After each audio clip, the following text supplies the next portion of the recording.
Hey guys, ETV the Spry Frog here with another patch rundown for Fellowship. Alright, I just did that because Coffee told me I needed to do it. Anyways, guys, weekly update for March 5th. We got a patch coming tomorrow.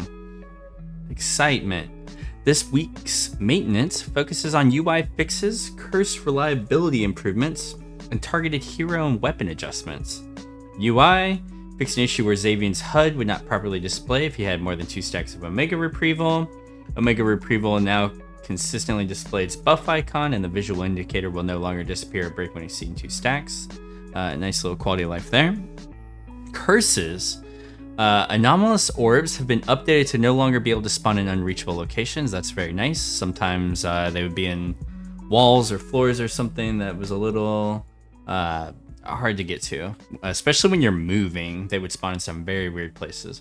Anomalous orbs can no longer activate detonate while silenced. I'm sure that that's good for when you're running with Aona. I did just learn this today. If you have a Tariq in your group and he casts Intimidate or Fear or whatever it's called, the orbs will actually move around. So very interesting interaction there. Not sure if that's intended, but hey, you know, we live and we learn. Weapons. Weapon abilities now properly reset and refresh their durational effects when reapplied to the same target. I don't know exactly what this is for. Maybe this is for Void Touched. We'll be curious to see how that works.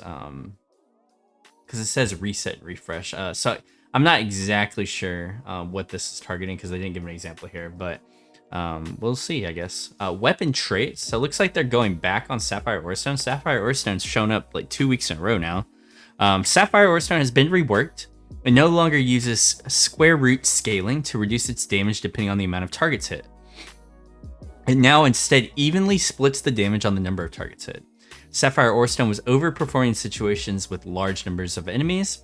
Rather than reducing the accumulation value again, which would cause it to perform very poorly in single target situations, we decided to make the damage evenly split across all targets hit. This results in Sapphire Orestone now always being a flat percentage increase to your output during your spirit ability, regardless of number of targets. And then some number changes here. Sapphire Orestone accumulation numbers have been updated with the above change in mind. Damage accumulates 6.9%, nice. 8.3, 10, and 12% of all damage dealt instead of 5, 6, 7, 8.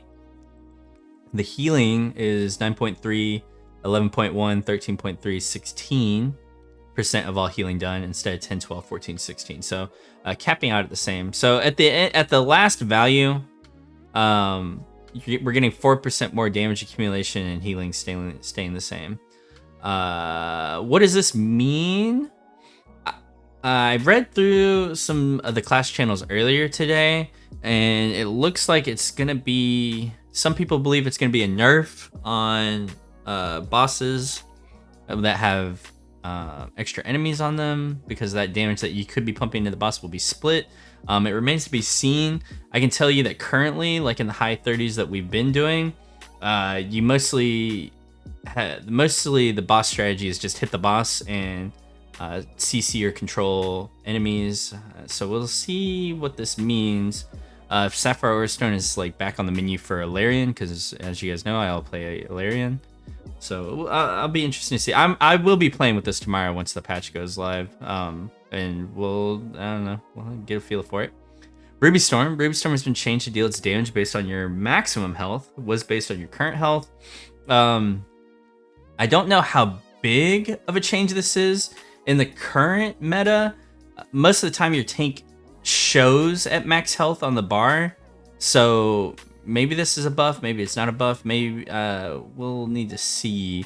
I'm wondering really how much this affects like playing with Sylvie players, but the thing is Sylvie's not really in the meta right now because Sylvie doesn't have a good way of mitigating damage for the group, and it makes things like healing Wraithtide Bale Aurum boss very difficult. And then I think when I was looking at the numbers earlier, I don't think there's a Sylvie beyond Eternal 30 right now, so very interested to see what we're gonna do for that. Some hero changes. Aona, Time Shard and Temporal Barrage abilities will now show the correct cast and channel times in the tooltip based on player's haste. That's a nice quality of life. Larian, Impending Heartseeker will no longer consume or remove itself if it's triggered by a spirit refund during its cast time. This is great. If the spirit refund activates after the cast, it will no longer apply to that cast. Yeah, sometimes your proc would get munched and you didn't really have a way to do anything about that, but this is great. And then a really big change here, Ricochet from Piercing Seekers now prioritizes targets affected by Lunar Light Marks. So just a really nice buff for Illyrian for AoE on Barrage. Not seeing any Highwind Arrow love, and I don't know if that's just because there hasn't been any data on it, but I would like an incentive to play Highwind Arrow personally. So we'll see. Mara, the tick rate from the Legendary Cloak, Assassin's Shadowline Cape, and the Blood Rush talent now properly stacked. Which one is that? Let's see. 1 second. From the cloak, is the cloak the bleed cloak? Your hemorrhaging strikes bleed effect has 15% faster tick rate each time you deal damage to an enemy with the hemorrhaging strikes. Bleed effect, you have 16% chance to summon a shadowy clone to assault the enemy with a 6-point combo at Queen's Fang. Okay. Interesting. So now that stacks with the Blood Rush talent on Mara. Okay. Rhyme, the talent Wisdom of the North now also grants cooldown reduction for each Winter Orb that overflows your maximum. The talent Wisdom of the North was granting higher cooldown reduction than intended. Now correctly grants 0.3 seconds per Winter Orb, was 0.5 seconds as stated by the tooltip. Okay. Woodland Glade. Goblin priority quests have been updated to give an appropriate level of rewards. It now gives 2 gold and 1 supply. Okay. I personally haven't really been in the Woodland Glade outside of maybe just snapping up like a couple of quests just to unlock an ability or two. But maybe this is a good change. I'm not sure. Gem UI update coming soon. We're close to finalizing new UI elements designed to better communicate the gem cap system to players. This includes a clearer on-screen indicator showing how close you are to reaching your current gem cap. Instead of simply removing gem budding from the crafting options when you reach the gem cap, we will now keep the option visible and clearly inform players that the limit has been reached. Okay. Our goal with these changes is to make the system more transparent, reduce confusion, and make sure that players always understand their current gem progression limits. More details soon. Love to see that this is being addressed. I'm curious like what the final iteration of the gem system is going to be, but currently I like the ability of being limited in choice and trying to figure out what the best thing is to do there. So nice to know. Anyways, very short notes for today. So as always, guys, you can catch me on Twitch, streaming pretty much every day. You can tag me in Discord if you need me. I'm always happy to answer questions and stuff. But until then, I will see you guys next time.